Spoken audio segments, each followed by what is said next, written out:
Hi viewers, welcome to Telugu sports. ముందుగా ఈ video చూస్తున్న వాళ్ళందరికీ చిన్న రిక్వెస్ట్. ఐపీఎల్ 2025 పరంగా ఎలాంటి అప్డేట్స్ కావాలన్నా, weather report, toss report, playing 11 update, cricket పరంగా ఎలాంటి ఇన్ఫర్మేషన్ అయినా అప్ టు డేట్ ఫాలో అవ్వాలనుకుంటున్నారా? అయితే ఈ వీడియో డిస్క్రిప్షన్లో మా Telugu sports Telegram channel link నేను ప్లేస్ చేస్తాను.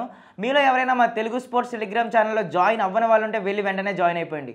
ప్రతి ఒక్క అప్డేట్ మీకు అందుబాటులో ఉంటుంది. ఇక లేట్ చేయకుండా మన ఐపీఎల్ మ్యాచ్లోకి వెళ్ళిపోదాం. ఐపీఎల్ 2025లో 7th మ్యాచ్కి అయితే మనం వచ్చేసాం.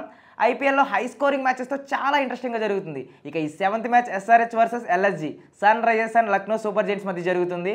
ఐపీఎల్లో హై స్కోరింగ్ మ్యాచెస్ వేరు, ఎస్ఆర్హెచ్ మ్యాచెస్ వేరు. ఎస్ఆర్హెచ్ మ్యాచ్ ఉందంటే 300 స్కోర్ని ఎక్స్పెక్ట్ చేస్తున్నారు ఫ్యాన్స్. ఆ రేంజ్లో పర్ఫామ్ చేస్తున్నారు మరి ఎస్ఆర్హెచ్ బ్యాటర్స్.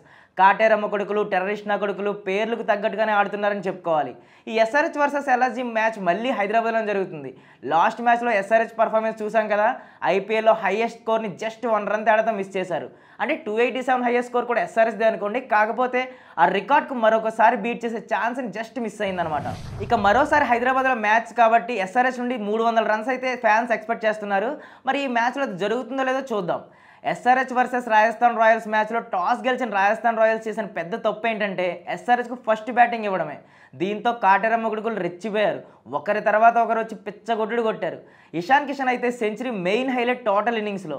లాస్ట్ ఐపీఎల్ బాగా స్ట్రగుల్ అయిన ఇషాన్ ఈసారి మంచి ఓపెనింగ్ ఇచ్చాడు. తన ఫస్ట్ ఐపీఎల్ సెంచరీని రికార్డ్ చేశాడు. మ్యాచ్ హైదరాబాద్లో జరుగుతుందని ఇప్పుడే చెప్పాను కదా.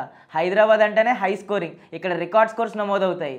సో ఈ మ్యాచ్కి కూడా అలానే ఉండే ఛాన్సెస్ ఎక్కువగా ఉంది. టాస్ గెలిచిన టీం ఖచ్చితంగా ఫస్ట్ బ్యాటింగ్ తీసుకుంటుంది. ఎల్ఎస్జీ కనుక టాస్ గెలిచి ఎస్ఆర్హెచ్కి బ్యాటింగ్ ఇస్తే అక్కడే మ్యాచ్ ఓడిపోయినట్టు ఫీల్ అవ్వచ్చు. ఇక ఎస్ఆర్హెచ్ ఎల్ఎస్జీ మధ్య హెడ్ టు హెడ్ రికార్డ్ని ఒకసారి చూసుకుందాం. ఇప్పటి వరకు ఎస్ఆర్హెచ్ ఎల్ఎస్జీ మధ్య 4 మ్యాచెస్ అయితే జరిగాయి. ఎస్ఆర్హెచ్ కేవలం ఒక్క దాంట్లో విన్ అయింది, ఎల్ఎస్జీ 3 మ్యాచెస్ అయితే విన్ అయింది. సో ఇక్కడ క్లియర్గా లక్నో అప్పర్ హ్యాండ్గా ఉంది. ఈ రెండు టీమ్స్ మధ్య మ్యాచెస్లో ఎస్ఆర్హెచ్ హైయెస్ట్ స్కోర్ వచ్చేసి 182 runs, LSG highest score 185 runs. ఇక ఎస్ఆర్హెచ్ లోయెస్ట్ స్కోర్ వచ్చేసి 121 అండ్ ఎల్ఎస్జీది 165. 2024లో ఈ రెండు టీమ్స్ మధ్య జరిగిన ఒక మ్యాచ్ అయితే సీజన్కే స్పెషల్ హైలైట్ అని చెప్పాలి. ఫస్ట్ బ్యాటింగ్ చేసిన ఎల్ఎస్జీ 165 రన్స్ కొడితే ఎస్ఆర్హెచ్ దాన్ని కేవలం 9.4 ఓవర్స్లో చేసింది. Travis Head and Abhishek Sharma శివతాండం ఆడేశారు ఆ మ్యాచ్లో. ఇక ఇప్పుడు ఉప్పల్ స్టేడియంలో స్టాట్స్ చూద్దాం. ఉప్పల్లో హైయెస్ట్ టీమ్ టోటల్ వచ్చేసి ఎస్ఆర్హెచ్దే. రీసెంట్గానే ఆర్ఆర్పై 286/6 కొట్టింది. ఇక లోయెస్ట్ టీమ్ టోటల్ వచ్చేసి 80 ఢిల్లీ క్యాపిటల్స్ అయితే చేసింది. ఒకసారి అయితే ఎస్ఆర్హెచ్ ప్లేయింగ్ 11 చూసుకుంటే ఫస్ట్ మ్యాచ్కి ఈ మ్యాచ్కి పెద్దగా చేంజెస్ అయితే చేయకపోవచ్చు. టాప్ ఆర్డర్ ఎస్ఆర్హెచ్ 3 లెఫ్ట్ హ్యాండర్స్తో సాలిడ్గా ఉంది. Travis Head, Abhishek Sharma, Ishan Kishan. 4-5-6లో వరుసగా నితీష్ కుమార్ రెడ్డి, హెన్రిచ్ క్లాసెన్, అంకిత్ వర్మ ఆడతారు. అంకిత్ వర్మ లాస్ట్ మ్యాచ్లో స్కోర్ని పెంచే ప్రయత్నంలో సరిగ్గా ఆడలేదు, కానీ తను చాలా పవర్ఫుల్ హిట్టర్. ఫినిష్గా అభినవ్ మనోహర్ ఆడతాడు. సేమ్ అభినవ్ మనోహర్ కూడా అంతే. ఫస్ట్ బాలే భారీ షాట్కు ప్రయత్నించాడు, అవుట్ అయిపోయాడు. ఇక బౌలింగ్ విషయానికి వస్తే ప్యాట్ కమిన్స్, సిమర్జిత్ సింగ్, హర్షల్ పటేల్, షమీ వస్తారు. షమీ ఫిట్నెస్ పై ఇంకా డౌట్స్ ఉన్నాయి. సో ఆడతాడో లేదో చూడాలి. ఒకవేళ ఆడితే ఫైన్, లేదంటే మాత్రం తన ప్లేస్లో ఉనద్గట్కే ఛాన్సెస్ ఎక్కువ ఉన్నాయి. ఇక యాడమ్ జంపా ఇంపాక్ట్ ప్లేయర్గా బరిలోకి దిగుతాడు. ఎస్ఆర్హెచ్ టీం చూసుకుంటే పర్ఫెక్ట్గా సెట్ అయింది. లాస్ట్ మ్యాచ్లో రన్స్ కొంచెం లీక్ చేశారు. అది కొంచెం కంట్రోల్ చేసుకుంటే డామినేటింగ్ పర్ఫార్మెన్స్ ఇవ్వచ్చు.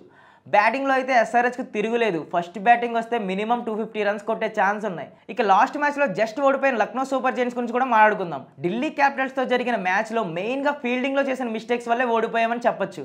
ఇప్పటి వరకు ఆడింది ఒక మ్యాచ్ అయినా అది కూడా ఫినిషింగ్ లైన్కు దగ్గరగా వచ్చి ఓడిపోయారు. కాబట్టి ప్లేయింగ్ లెవెల్లో పెద్దగా ఛాన్సెస్ అయితే ఉండకపోవచ్చు. ఎల్ఎస్జీ టాప్ ఆర్డర్ వచ్చేసి Markram, Mitchell Marsh, Nicholas Pooran. Marsh and Pooran super ఫామ్లో ఉన్నారు. మార్క్రమ్ కూడా ఫామ్లోకి ఆడుతుంటే వాళ్ళని కంట్రోల్ చేయడం ఎస్ఆర్హెచ్ బౌలర్కి అంత ఈజీ అయితే కాదు. ఎల్ఎస్జీ మిడిల్ ఆర్డర్ కూడా సాలిడ్గా ఉంది. 4-5-6లో వరుసగా Ayush Badoni, Rishabh Pant and David Miller వస్తారు. ఇక ఆ తర్వాత బౌలింగ్ ఆల్రౌండర్స్గా షార్దుల్ ఠాకూర్ అండ్ షిబాజ్ అహ్మద్ 7-8 ప్లేస్లో అయితే బ్యాటింగ్ వస్తారు. సో ఎల్ఎస్జీకి 8th ప్లేస్ దాకా బ్యాటింగ్ ఉంది. అలాగే ఆ తర్వాత బౌలర్స్ దిగ్వేష్, ప్రిన్స్ యాదవ్, రవి బిష్ణోయ్ ఉన్నారు. ఇంపాక్ట్ ప్లేయర్గా ఎం సిద్ధార్థ్ వస్తాడు. అప్పటికి సిచ్యువేషన్ బట్టి అబ్దుల్ సమద్ వచ్చే ఛాన్సెస్ కూడా ఉన్నాయి. ఎస్ఆర్హెచ్తో ఆడుతున్నారు కాబట్టి అబ్దుల్ సమద్ అయితే బెస్ట్ అని ఎల్ఎస్జీ ఫీల్ అయితే తనని తీసుకురావచ్చు. మొత్తంగా ఇదైతే ప్లేయింగ్ 11. రెండు టీమ్స్ను కంపేర్ చేసుకుంటే ఎల్ఎస్జీ బౌలింగ్ కొంచెం వీక్గా కనిపిస్తుంది. అంటే బిగ్ నేమ్స్ లేవు ఎల్ఎస్జీ బౌలింగ్ లైనప్లో. కానీ డీసీతో ఆడిన మ్యాచ్లో ఎల్ఎస్జీ బౌలర్స్ డీసెంట్ పర్ఫార్మెన్స్ అయితే ఇచ్చారు. కొంచెం డిసిప్లిన్ బౌలింగ్ వేస్తే ఎస్ఆర్హెచ్ బ్యాటర్స్ని కంటైన్ చేసే ఛాన్సెస్ లేకపోలేదు. మొత్తానికి అది విషయం. హెడ్ టు హెడ్ రికార్డ్ పరంగా ఎల్ఎస్జీకి అడ్వాంటేజ్ ఉన్న home ground and recent track record చూసుకుంటే ఎస్ఆర్హెచ్కు ఎడ్జ్ ఉంది. చూసుకుంటే ఎస్ఆర్హెచ్ ఫ్యాన్స్ మ్యాచ్ గెలుస్తుందా లేదా అన్నది పక్కన పెట్టేసి ఎస్ఆర్హెచ్ 300 రన్స్ కొడతారా లేదా అన్నది చూసుకుంటున్నారు. చూద్దాం మరి ఈ మ్యాచ్లో ఎవరు గెలుస్తారో. ఎస్ఆర్హెచ్ వరుసగా సెకండ్ మ్యాచ్ గెలిచి టేబుల్ టాప్లో ఫిక్స్ అవుతుందా లేక ఎల్ఎస్జీ ఫస్ట్ విన్ నమోదు చేసుకుంటుందో చూద్దాం. సో నాకైతే ఈ మ్యాచ్లో ఎస్ఆర్హెచ్ విన్ అవుతుంది అనిపిస్తుంది, ఎందుకంటే ఈసారి వాళ్ళ టీం పర్ఫెక్ట్గా ఉంది అండ్ బ్యాటింగ్ అయితే వేరే లెవెల్ ఉందని చెప్పాలి. ఇదైతే నా యాక్యురేట్ ప్రిడిక్షన్. మీకు క్లియర్ ప్రిడిక్షన్ కావాలనుకుంటే మా Telugu sports Telegram channel link నేను డిస్క్రిప్షన్లో ప్లేస్ చేస్తాను.